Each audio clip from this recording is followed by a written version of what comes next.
उनके लिए जो उस्मान बुज़दार साहब का फैसला है, दिसंबर 2021 तक पंजाब के तमाम लोगों को अल्लाह के करम से हेल्थ केयर मिलेगी, तो इनका तो जो होगा ही होगा, गरीब का भला होगा, क्योंकि गरीब के घर जब बीमारी आती है तो सबसे बड़ा मसला उसे यह होता है, तो वो 10-12 लाख की इंश्योरेंस जो है वो हर बंदे के पास होगी 1 साल के लिए, उसे वो प्राइवेट और पब्लिक हॉस्पिटल्स में यूज कर सकता है। ज़र मुबादला के ज़खायर की अगर बात करें तो आज अल्लाह के करम से तकरीबन 20 अरब के करीब आपके ज़र मुबादला के ज़खायर हैं, जो खजाना ये खाली करके देके गए थे। अगर आप स्टॉक एक्सचेंज की बात करें तो ये 2020 के सारे साल में स्टॉक एक्सचेंज जो है वो पूरी दुनिया में तेजी के लिहाज से, बिजनेस की प्रोग्रेस तेजी के लिहाज से दूसरी पूरी दुनिया की स्टॉक एक्सचेंज है। एशिया की तेजी के लिहाज से जारी बात है पहली स्टॉक एक्सचेंज है। उसके साथ साथ जो कारोबारी हुजम है स्टॉक एक्सचेंज का, पिछले 4 साल जिसमें आखिरी 2 साल अरस्तू भी थे, एक ये ख्वाजा आसिफ है, साथ नारोवाल वाला एक एहसन इकबाल है, सारा दिन झूठ बोलते हैं और पक्के मुंह के साथ झूठ बोलते हैं। इन लोगों के 2 साल भी मिला लें तो जो बुलंद तरीन हुजम है कारोबार का स्टॉक एक्सचेंज का वो आज है। मोबाइल फोन्स की स्मगलिंग होती थी, एक मशहूर जमाना इनके जमाने में लाहौर में एक स्कैम पकड़ा गया था। उस स्कैम के अंदर इन्होंने पैसे लेके वो जो इसहाकडार साहब बाहर बैठे उसे रफा दफा कर दिया। लेकिन अगर तो इस हुकूमत ने भी वही काम करने होते तो वही काम रहने देते, लेकिन प्राइम मिनिस्टर इमरान खान ने, और मैं यहां खुसूसी जिक्र करूंगा हमाद अजहर का, जिन्होंने शब रोज मेहनत करके एक नया सिस्टम यहां पर इंप्लीमेंट किया। फोर्स बनाते तो टेक्नोलॉजी के एक्सपर्ट्स हैं, जिसकी वजह से 32 अरब का रेवेन्यू बढ़ा। जब ईमानदार मिनिस्टर हो ना तो कौम को अरबों का फायदा होता है।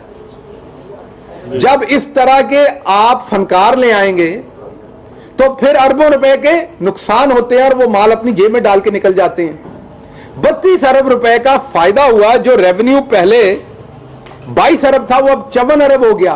और अगला फायदा हमाद अजहर साहब ने चंद दिन पहले अनाउंस किया है कि अब मोबाइल फोन यहां पर बनेंगे। एक फैक्ट्री ने आपके सामने एमओयू भी हुआ, प्रोडक्शन शुरू भी करने जा रहे हैं। उससे 2-3 फायदे होंगे। एक तो आपका ज़र मुबादला बचेगा, दूसरा फिर मजदूर को मजदूरी मिलेगी। हमारा पूरा focus prime minister Imran Khan की क़यादत में एक है, मजदूर को मजदूरी मिले। ये जो लोग, क्या हमारी भैंसें दूध नहीं देती? जो ये लोग जो उससे बनी हुई चीज है वो ऑस्ट्रेलिया से मंगवा के खाते हैं। हमारा किसान खुश है ये खाएं जितनी चीज उन्होंने खानी है, और भाई उसके दूध की बनी हुई खाएं। तो इंशाल्लाह हर उस चीज में प्राइम मिनिस्टर इंसेंटिव देगा जिससे मजदूर की मजदूरी चलती है, और हर उस गले में फंदा डालेगा जिसने कौम का पैसा खाया हुआ है, ताकि वो कौम का पैसा वापस निकलवाया जाए।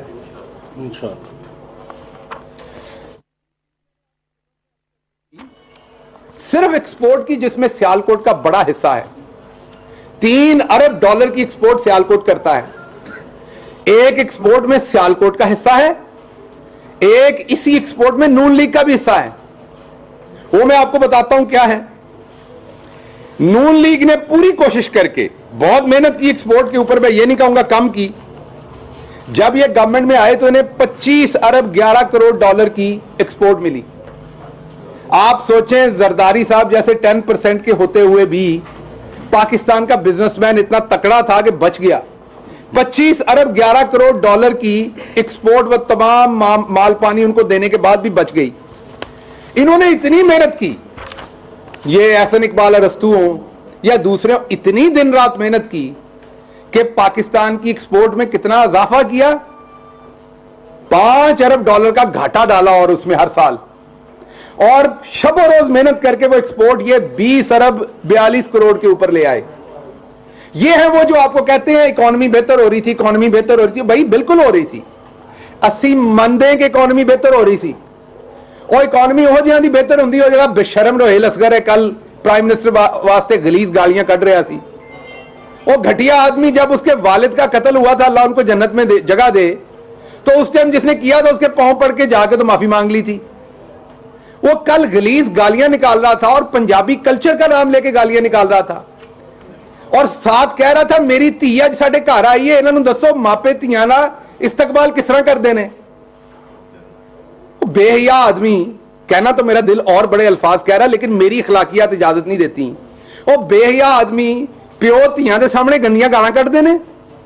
ये तू क्यों जिहा पंजाबी प्यो है, क्यों जिहा बेहया आदमी है तू कि धी तू नाल बिठाई हुई है जिन्हों धी कह रहा है और ਉਹਦੇ सामने गलीज गंदियां गालां कढ़ रहे हैं तू। लानत है तेरे उत्ते। अब अगली बात हम करते हैं वापस उसी बात पे कि एक तो इन्होंने ये काम किया, अब इस टेक्सटाइल को उठाना था। ये बातों से तो उठनी नहीं थी, इसके लिए मुश्किल फैसले करने पड़ने थे।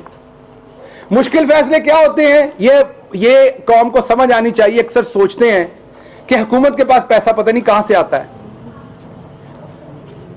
आप में से बहुत सारे लोग कमेटी डालते हैं, जितनी कमेटी डालते हैं उतनी मिलती है ना, उससे ज्यादा तो नहीं मिलती ना। हुकूमत वो कमेटी लेने वाला बंदा होता है, पैसे आप ही के होते हैं।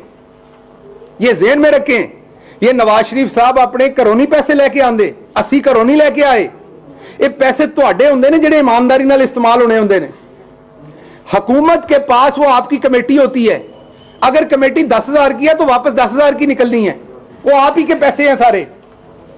हाँ ये जरूर है कि उत्थे 10,000 दी पांदे सो तो 5,000 किते होर चला जांदा सी, 5,000 तुहाडा निकलदा सी। अब आपका जो कमेटी है उसी में से आपने सारे खर्चे करने हैं।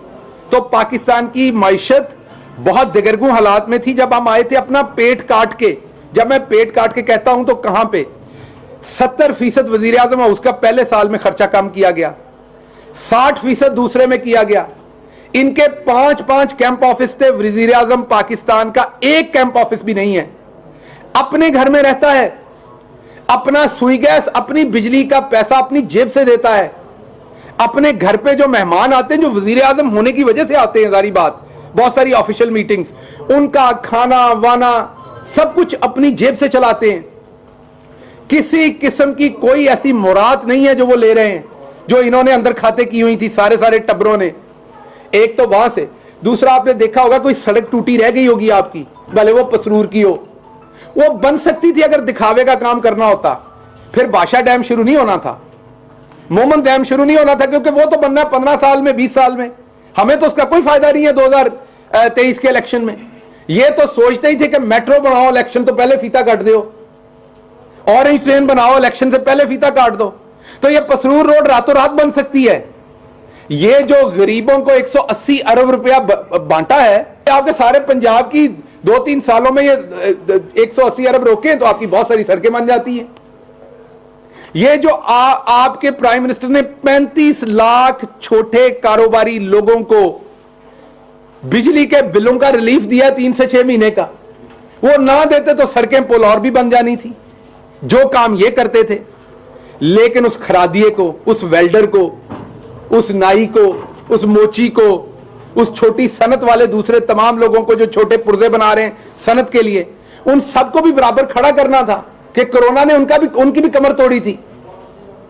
क्योंकि यह प्राइम मिनिस्टर गरीब के लिए सोचता है, तो हमने सोचा कि हम सारे अगला 1 साल चंद सड़कें बना लेते हैं, चंद बाद में बना लेंगे। जो ये दौरे 14-14 लाख डॉलर के करते थे, वो प्राइम मिनिस्टर 1 लाख डॉलर में कर रहा है। काबुल का दौरा 1 दिन का ये लाखों डॉलर में करते थे, प्राइम मिनिस्टर से 10,000 डॉलर में कर रहा है। और यार हमारे प्राइम मिनिस्टर को अच्छा नहीं लगेगा अगर वो चार्टर्ड प्लेन्स के ऊपर जाएं, पूरे टब्बर को लेके जाएं, मैं भी जा रहा हूं, डार साहब भी जा रहे हैं, हम भी कहें हुकूमत में आए, याशियां लगी हुई हैं। वो एक आम फ्लाइट के ऊपर आम पैसेंजर के साथ बैठ के जाता है। लेकिन मकसद क्या है, मुझे ये बताएं।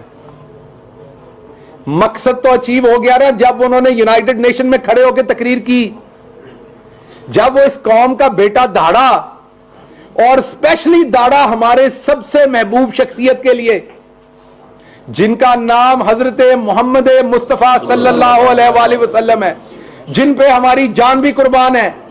पहला मुसलमान मुल्क का किसी का सरबराह जिसने इतनी डिटेल के साथ जाके दुनिया को बताया कि हमें कितनी तकलीफ होती है जब उनकी शान में गुस्ताखी होती है। इसमें कोई शक नहीं कि टर्की के सदस्य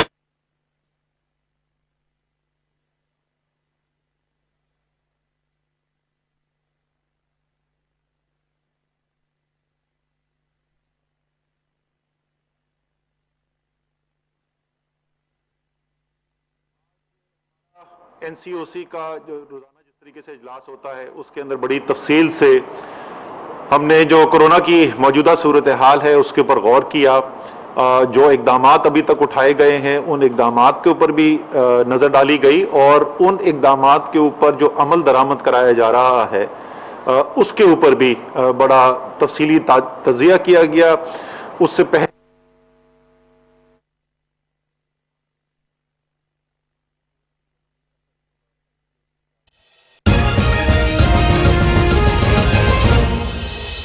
फैसले किए हैं उनकी अमल दरामद की क्या सूरत हाल है और उसकी बुनियाद